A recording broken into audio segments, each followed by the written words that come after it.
guys, so some of you are wondering about Qkids, so I'm just going to give a little bit of an introduction on entering the classroom and how some of the classrooms work. Most of the classes that I am teaching are the upper level classes. So here is one. Every class, whether it's a higher level or lower level, always begins with an introduction.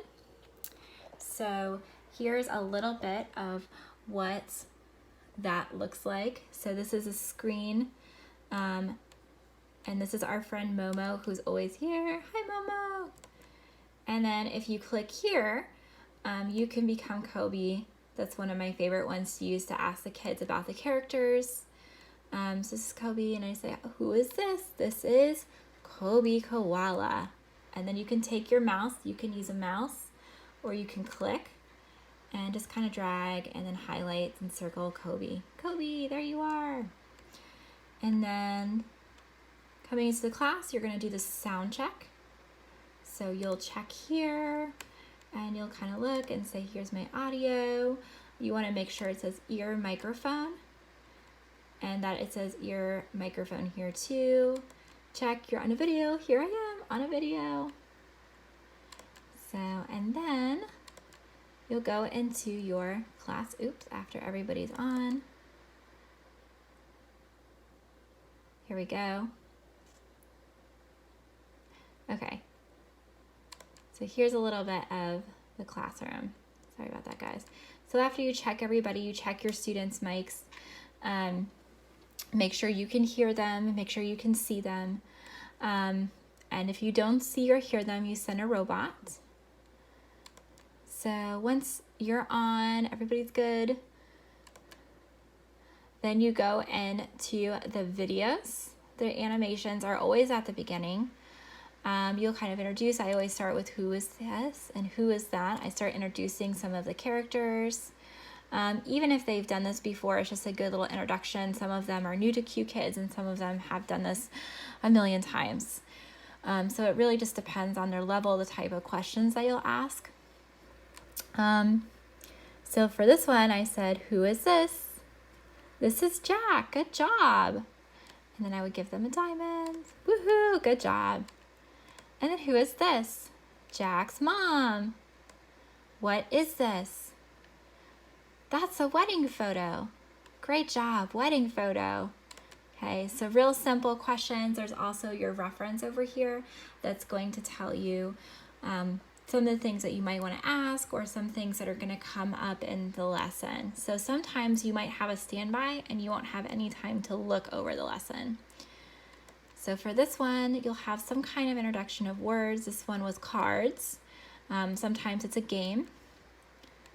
So what's this? Drill. Good job. Drill.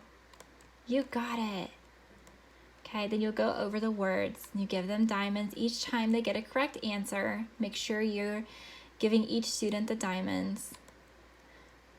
Okay, and then this one is a little game. You're just gonna click on it. I usually go over all the words first and then click on a word and say, can you click on paste? And they click on paste and then you check their answers. Okay, get a check mark and give them diamonds. Okay, and for this one, you're going to click on the picture. This one is a nail. Okay, and then you can also hit their reference. They can read the word as well, and you can read it together. Okay, then you go through each word. Okay, and they get stuck on a word. Sometimes I'll go back to some of them. Okay, so this one, you would click and drag. So I click this and I'm dragging. Ooh, where is glue? Okay, they click on glue, okay, with their mouse. And they click on the glue and you say, oh, great job, the glue is on. Yeah, it's on the floor, great job. Or you can say next to the chair. Okay, and you click and drag each of these items. So this one, I love these ones. These are ones that are one of my favorites. So you would select the student. Okay, there's no students here to select, but you would select one. Sometimes I'll say, who wants to go first? Who wants to play our game? Make it really exciting. So who wants to go? All right, it's Alex's turn or Jerry's turn, okay? And then you select them, they get a card. They can select the card or you can select it for them. And then a lot of times with these, let them read so they have an opportunity. If they get stuck, you can kind of help them out. What's he doing? He's hammering a nail into the wall. So this time, because it's the higher level, I let them do a lot of the reading, a lot of the answering, and then I kind of just help them along the way. And then instead of giving diamonds for these, you would have them pick a box. Okay, if they get 2 diamonds, I do a little dance. If they get 1, I get excited. I get a flower. I still tell them, great job. Those are just some of the options. For this one, it's a little story.